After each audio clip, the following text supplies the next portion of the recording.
Hey guys, I wanted to show you today what we're up to down here. We're on a brand new basement here. We're about a week and a day into this, and we're going to be hanging drywall later this week. Today what we're doing is we're wrapping up our plumbing. Now this job has a walk-up bar. That's going to have a sink. We also have a 3/4 bathroom, which is going to have a 5-foot shower. Yeah, and we're roughing in the drain lines, and I know a lot of you guys wonder how to rough in a bar and a bathroom. So we're just going to go over here. I'll explain to you how we're laying out the drain lines and the vent lines, because this stuff has to be vented. I'm just going to point the camera around and kind of go over what's happening right now. And then as we get the project finished up here later today and we get everything in, I'll show you what the finished product rough-in looks like. And that way you'll have a good idea, a good concept on what your plumbing should look like. Again, codes could be a little different, but it'll give you a rough idea as to what's involved and what it should look like when you're finished. So let's take a look at this right now, and I'll explain to you what's happening. Okay, so in this area here that's directly in front of me here, I've got the stairs coming down here from that stairway wall over to what will become the bathroom door. I have this 8-foot section that will be an 8-foot walk-up bar. The rough-in that we have in here so far is, I've got my rough-in PEX, which is the white 1/2-inch PEX line. Now this also comes in red and blue. You can do your cold in blue and your hot in red if you want. We just choose to do it all in white. We buy the stuff in 100-foot rolls over at Home Depot. And right now what we have set up here is we have our hot line, which is on the left, and our cold line, which is on the right. And an easy way to remember that is hot is wrong, cold is right. Okay, that's how we always remember it. Your cold is always on the right. So what we have here is an item called a drop ear. Now I can pull the PEX right off there. That's a drop ear that's set up for PEX plumbing. All right, it's got a 1/2-inch thread inside there, and this is where you'll thread a chrome nipple into here, which will extend out and have the shutoff on it, so you can turn the water on and off that's going to go up to the sink. This is a drop ear. You can buy these at Home Depot. That's screwed to the blocking, the wood blocking that we put between the studs. And this particular setup, I think from the floor up to here is 19 inches. All right, then the PEX tubing, which is your water line, it's got a 1/2-inch diameter. The PEX just goes right over top of that ribbed part of the drop ear, and then what we'll do is we'll put little 1/2-inch PEX rings on here and we'll crimp them on here. All right, and that will be a watertight seal. This is the PEX water system. It's the most accepted, newer water system out there. It's not really new anymore, but last 10, 15 years, PEX has pretty much all but replaced most copper applications. So we got our hot line coming in on the left and our cold line coming in on the right. In the middle here, we've got our drain line. All right, now our drain line is running an 1.5-inch PVC. If we peek up over the wall here, you can see down here that this pipe right here that's running down, which is our drain line, which is pitched back to our sewage ejector, is 1.5 inch scheduled 40 PVC. All right, we're running right into a T here. This is a 2-inch T, and it's a 2-inch T. 2-inch on these two sides to 1.5 inches. So we're going off the right side 1.5 inches, which is our drain line, and we're coming off the 2-inch side into our 2-inch vent. All right, this is vented up here. Now this particular bathroom, or this particular bar sink rather, is vented to a Studer vent. All right, this lets air into the line but doesn't let air out. That way you'll get no odor from your sewage lines coming out. It only lets air in. All right, and it's called a Studer vent. You can buy these at Home Depot. They're not acceptable everywhere for bar sinks and bathroom sinks, but in our area we can use a Studer vent on a small bar sink. All right, it's not acceptable in the bathroom for the bathroom sink. We're going to vent that differently, but you can use that Studer vent on a bar sink in our area. Okay, that's code worthy here. All right, so that's what we have going on in that particular area there for the rough-in plumbing. Again, rough-in plumbing is your water lines and your drain lines being installed. The water lines aren't pressurized yet, and of course there's no sewage running through the lines. They're just roughed in. Okay, this is the rough-in stage. Now in most areas of the country, you're going to have to get this rough-in plumbing inspected. Before you can insulate these walls, before you can hang drywall to cover those water lines and that 1.5-inch drain line, you're going to have to get that inspected. All right, so that's what we got done so far for the bar. Now you can follow that 1.5 inch drain line. It's going to come down. It's going to turn the corner into the bathroom, which I'm going through the door into the bathroom now, and it's going to run around, and eventually it's going to drop into that pipe that's going down to the floor right there. All right, now that stub out right there, that rough-in pipe that's coming up out of the concrete floor right through the bottom plate of our wall was roughed in by the builder. Now you may or may not have plumbing that's been roughed in under your concrete floor by your builder. You may have to jack the floor open and install this stuff. Okay, I'm just showing you this particular job. There's more than one way to skin a cat when it comes to plumbing, your rough-in plumbing. All right, it just depends on if you have a sewage ejector or not. If you got centrifugal feed plumbing that's going to go down into the floor and right out to your septic mound or your public sewer, it's going to depend on a lot of different variables what type of drain system you're going to have. But now what Jonathan's doing right now is he's connecting the bathroom drain, which is going to be 1.5 inches in, and he's also connecting it to what's coming around the corner over there from the bar. All right, he's putting the puzzle together here. And again, the concept of what I'm showing you is always going to be the same, but the actual fittings, the length of the pipes, the fittings themselves, the way you're directing the pipes, the drain lines, is really going to depend on your individual plumbing setup. All right, no two plumbing projects are exactly the same, but this sink here in the bathroom will not be going to a Studer vent. All right, we're going to bring it up out of that same T down there. You got another one of those 2-inch T's coming out the top. We're going to go 2-inch pipe in there for our vent. We're going to come up inside the wall here, and we're going to turn our vent line, and we're going to shoot it down behind the wall, and eventually it's going to end up over there with the sewage ejector, which we can take a walk over there right now. Inside this closet here, in the floor, we have a pre-installed sewage ejector from the builder that we will be tying our vent line into, because there's going to be a big vent line coming out of there, a 2-inch vent line, which we will tie into the 2-inch vent line that's coming from the bathroom sink. All right, so we will be venting the bathroom sink into this sewage ejector closet and tying it into the vent line coming out of the pit. All right, but you know, for this video here, just know that just about anywhere in the country, you're going to have to vent your bathroom sink and your shower in most cases in 2-inch vent line, 2-inch PVC vent line, and get it either over to your sewage ejector vent line or directly outside. Or if the builder has pre-installed a vent line that you can tap into, which we actually have up here. If I pan up there, you can see that first pipe right there, that is actually the discharge line for the sewage ejector put in by the builder. And right behind it there, zoom in on that there, there's another one with another 2-inch pipe with a cap on it. That actually is the vent line that we'll be tying all of our vents into from our bathroom.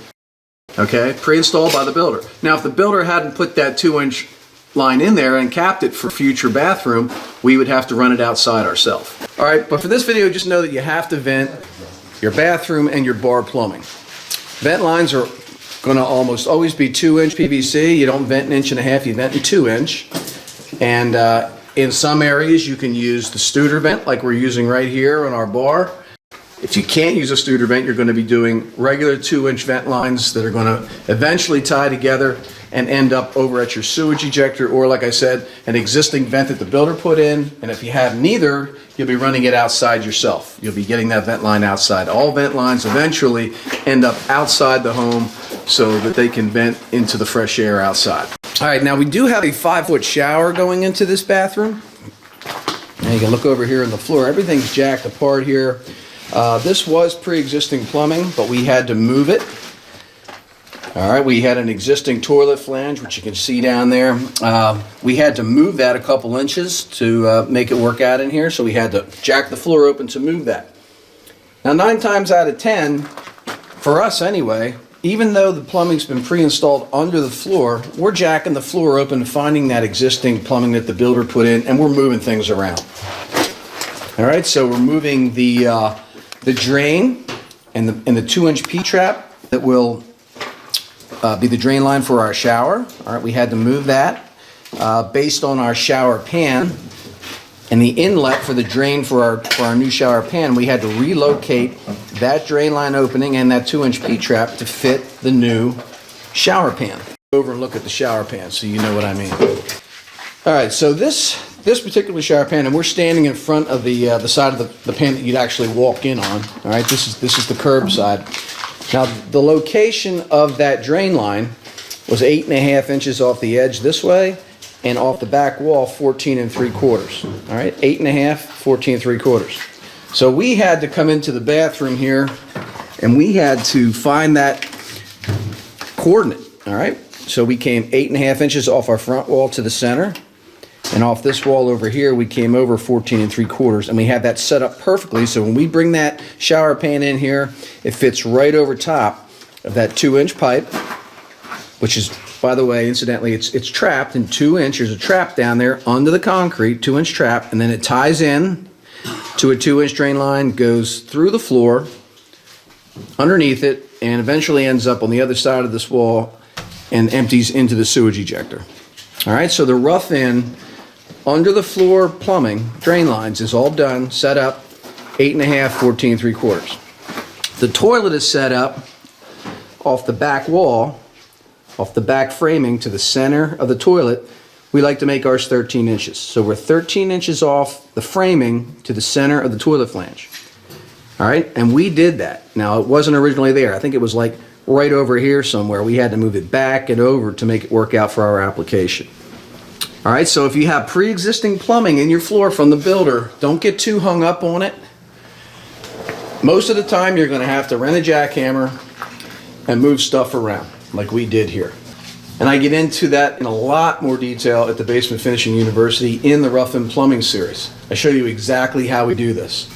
It's like 4 hours of video footage, part 1 and part 2, that will show you how to do all of this. All this plumbing is explained in detail over at the university. Okay, so that's the rough in so far for some of the drain lines, some of the water lines. So you have the water lines roughed in here for the bar. We have the water lines just kind of hanging loose in here. We got a hot and cold water line getting ready to go down here and be hooked up to our drop ears. Again, here's those drop ears inside the bathroom. The hot's on the left, the cold's on the right. 19 inches off the concrete floor up to the center of these drop ears. Okay, you got the cold to the right of the drain, about 2 inches higher, and you got the left side here, which is the hot, about 2 inches higher than the center of the drain. And the drain on most of our projects, we try to come out about 20 inches off the floor, 18 to 20 inches off the floor to the center of the drain opening. Okay, and this will be set up for an 1.25 inch line that'll come out of there to receive our 1.25 inch P-trap from our sink. And that looks like this. All right, that'll get hooked onto here, and our P-trap extension will go right into that 1.25 inch opening there. All right, that's called an 1.25 inch Desenko. All right, that thing with the nut on the end there is called an 1.25 inch Desenko, and that'll be hooked up right there like that. The vanity will be cut around this. This will be sticking through the drywall, and that's where our water from our P-trap will go in, right there, into the 1.25 inch Desenko. We'll have that same setup over there at the bar sink as well. All right, and that's all inside the sink base. We also have the framing set up for our shower valve.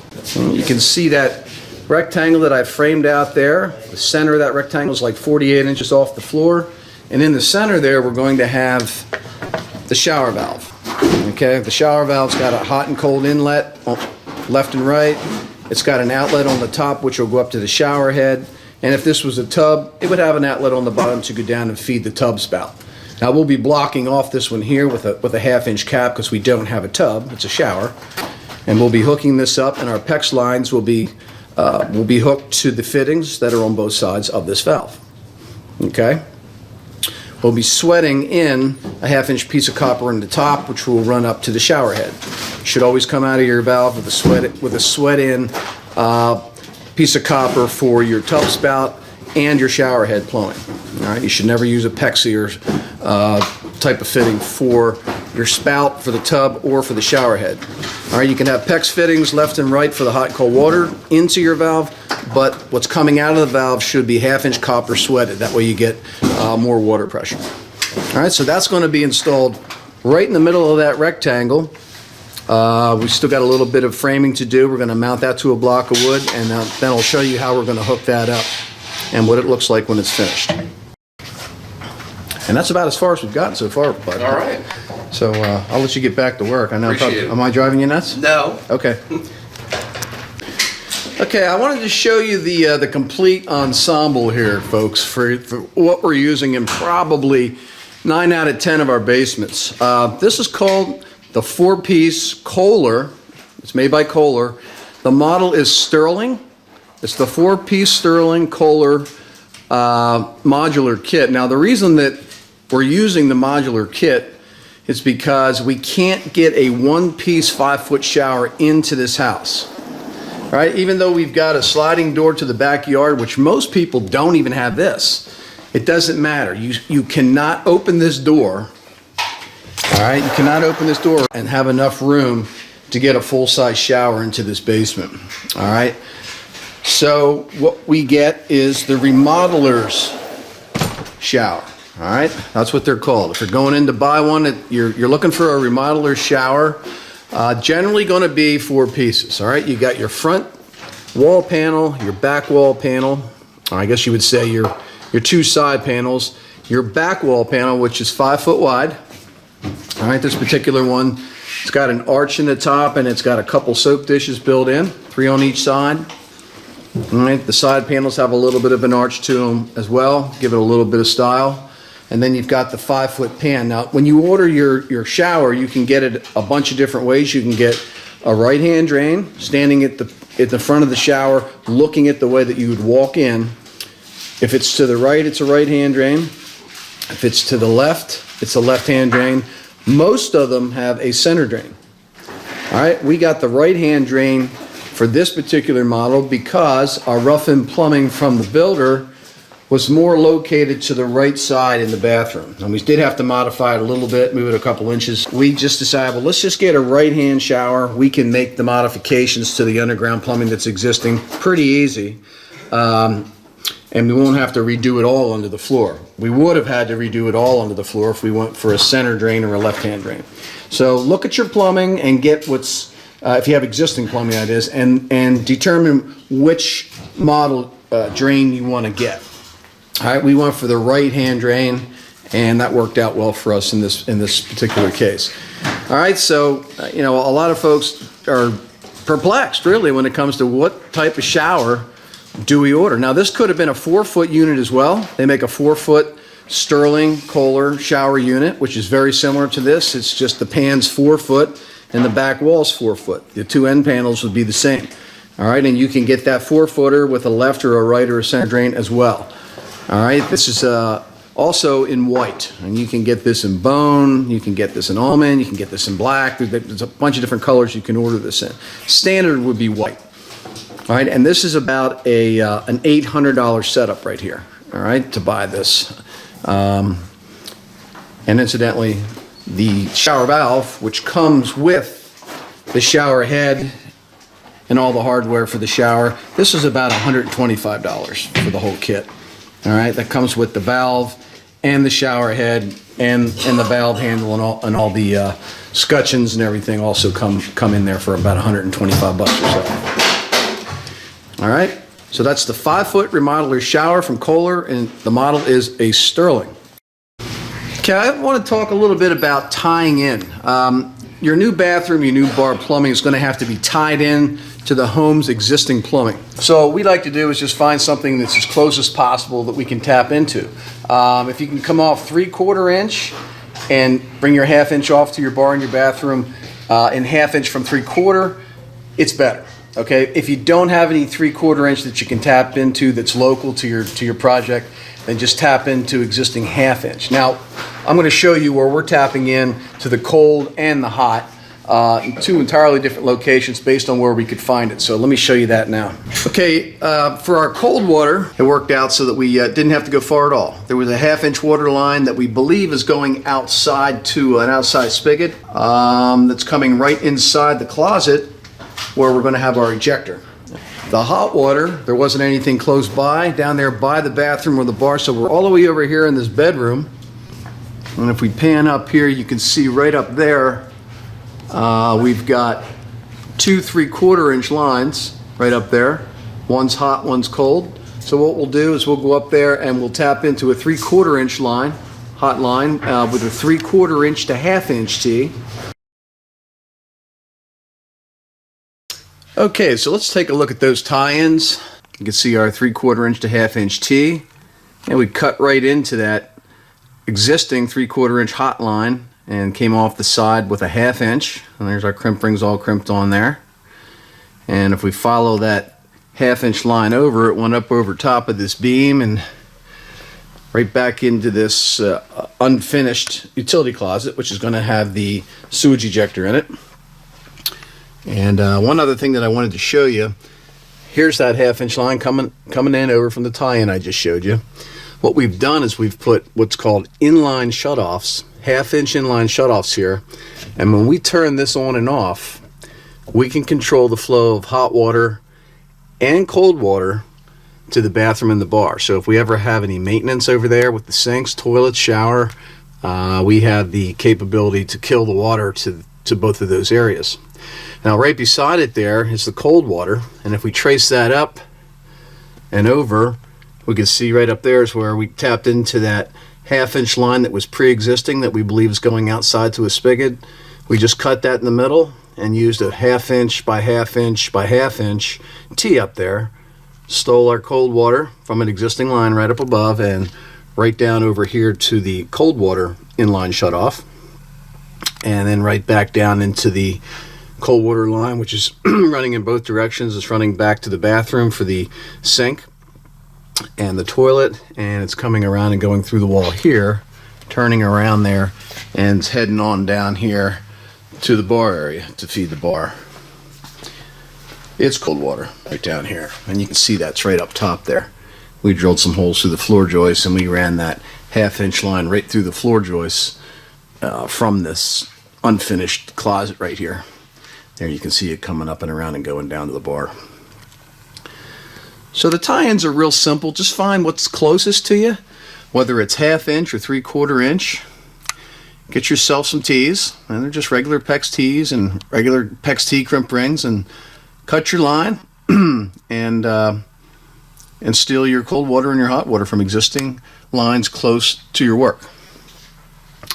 And it's always nice if you can get those inline shutoffs on there too, so if you ever have to service, like I said, the bar, the bathroom will have nice shutoffs to kill the water to those two areas.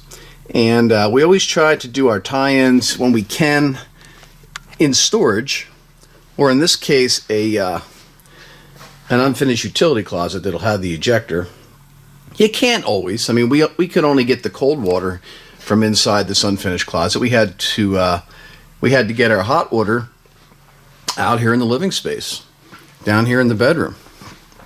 So, just find what you can.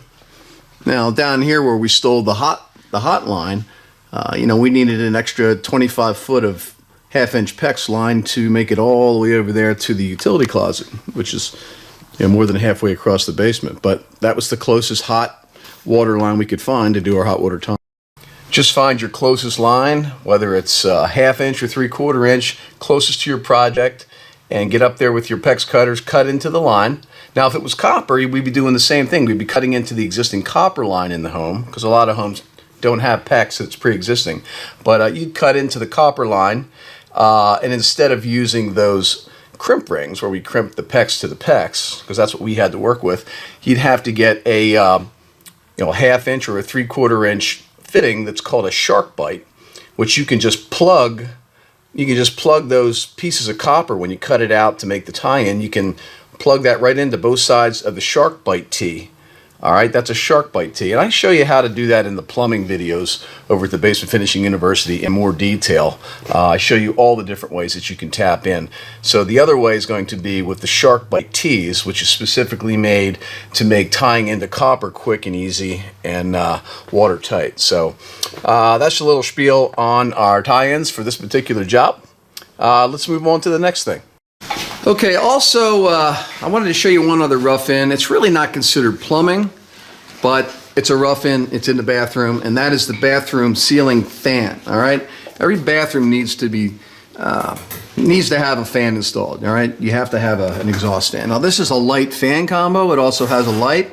You can mount your fan housing, that's the silver box, anywhere you want in your bathroom. You try to get it as centrally located as you can. It does have a light in it, so you don't want it like right over top of your vanity, which would be right here, because the vanity is going to have a vanity light above it. So we try to get it out into the center of the bathroom. We have a shower in this bathroom, so we also installed a recessed light right in the center above the shower as well. Okay, so there's going to be plenty of light in here. We got the shower light, we got a light in the fan unit, and then we're going to have a vanity light as well on that wall right above the center of our sink location. Okay, so you can also see up there we got 4-inch flex attached to the fan. All right, that's flex line, that's your vent line. You'll get a small piece with your fan, but in this particular application here, we had to go about 30 feet, all right? We had to go to the back of the house, which is like 30 feet over there, and get our vent line out the back of the house. And we're going up between the floor joists, all right, which will put our vent line above the drywall. And we took it right down and out. We drilled a 4-inch hole. We went right through the box joist, pulled our vent line outside. We can take a walk out back. I'll show you what that looks like. Okay, so pan right up there, coming right out underneath the deck. Okay, it's got the flap on it there. All right, there's the other end there. That's the hood. All right, the hood is connected to that 4-inch flex line that was coming across the ceiling, the 4-inch flex line being the vent line. But the bathroom fan needs to be vented outside. All right, so let's take a look at this plumbing here. We got everything tied in now. Everything's roughed in 100%. We did concrete the floor shut, where we had done those changes of the direction of the toilet flange and the tub drain. And you can't see it now because we got the pan set for the shower, but it's concreted underneath there as well, around that 2-inch pipe that was coming up. We got our 5-foot shower all set in there. That's the Kohler Sterling all put together. And once it's put together, it looks just like a one-piece. You really, if you didn't know it was modular, if you didn't know it was a remodeler's tub, you just wouldn't know. It looks like it's molded in one piece now that it's put together. Okay, I'd also like to point out that when you rough in for a shower or a tub, in this particular case, it was a 5-foot shower, the framing, between this framed wall over here and the back side of the bathroom, the space from this wall framing to this wall framing across from it is 60 inches. It's exactly 5 foot. And the reason for that is a rough-in tub or shower is exactly 60 inches wide. And it gets fastened to the stud work before drywall goes in. All right? These units, whether it be tub or shower, always get mounted before drywall. All right? And if this would have been a 4-foot shower, we'd have exactly 48 inches from this wall to this wall. If it was a 36-inch shower, we'd have exactly 36 inches between the stud work. All right, so if you were wondering what the rough-in framing is for tubs and showers, the width is always exactly the size of the unit that you're buying. 3 foot, 4 foot, 5 foot, whatever it is, that's the distance between the framing for your side walls. Now the depth from the back wall out to the end doesn't really matter all that much. It's normally going to be somewhere between 32 inches or 34 inches from the back wall to the front edge, and that would be the depth out of the corner to the front.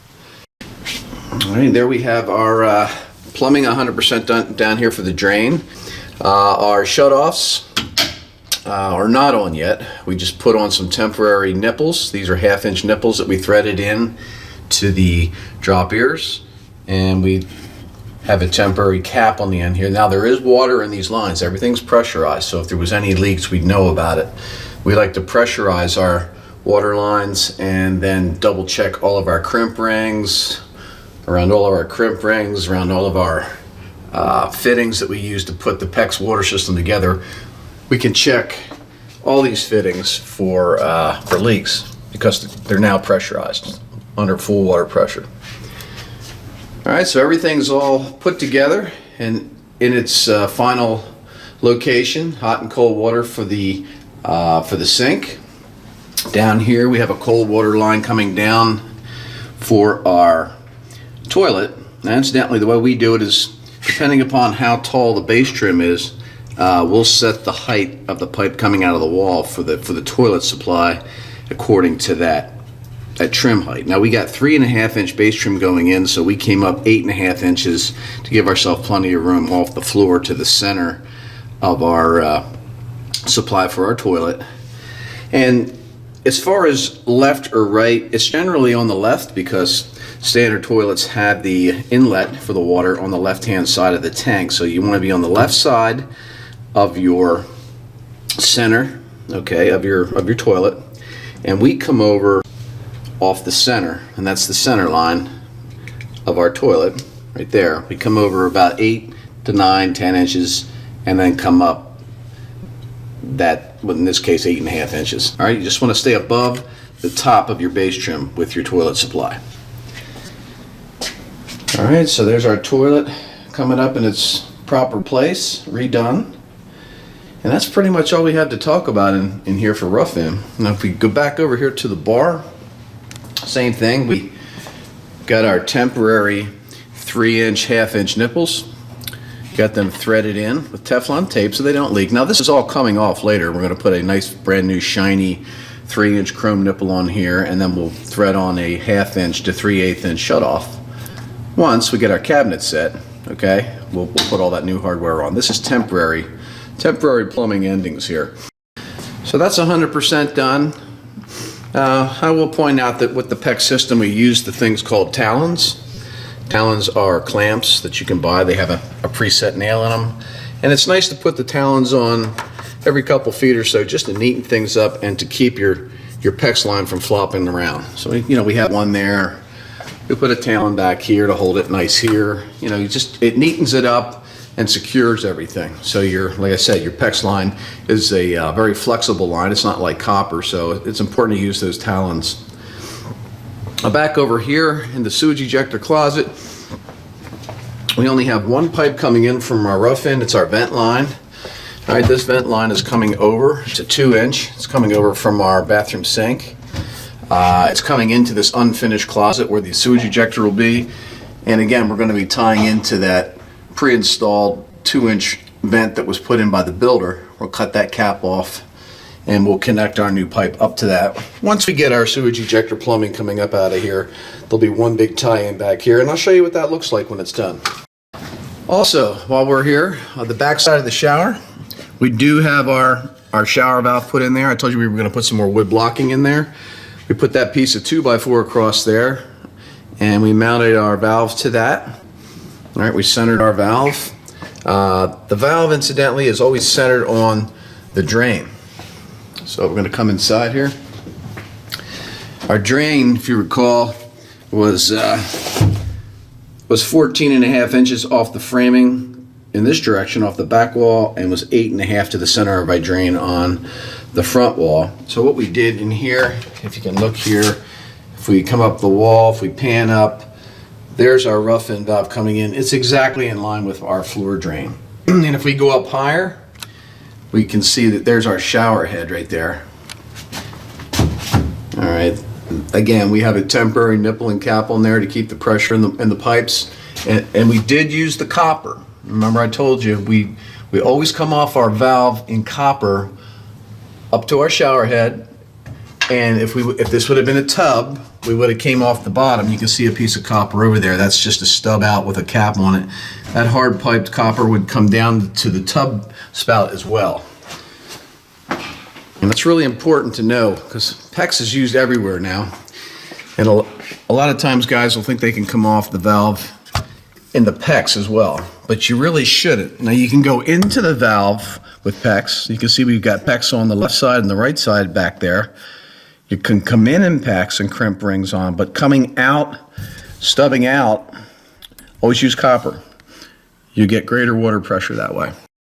Okay, so that wraps up the Rough and Plumbing series here. I hope it helps you if you're planning on doing a bar or a bathroom in your basement. Now I know this didn't have all the nitty-gritty little tiny details to exactly what I was doing with all that drain line stuff and water line stuff, but if you're interested in doing your own plumbing, I do have a video series over at the Basement Finishing University. It's called the BFU 2.0, Basement Finishing University 2.0. If you're interested, you can go over there and check that out and learn more about it.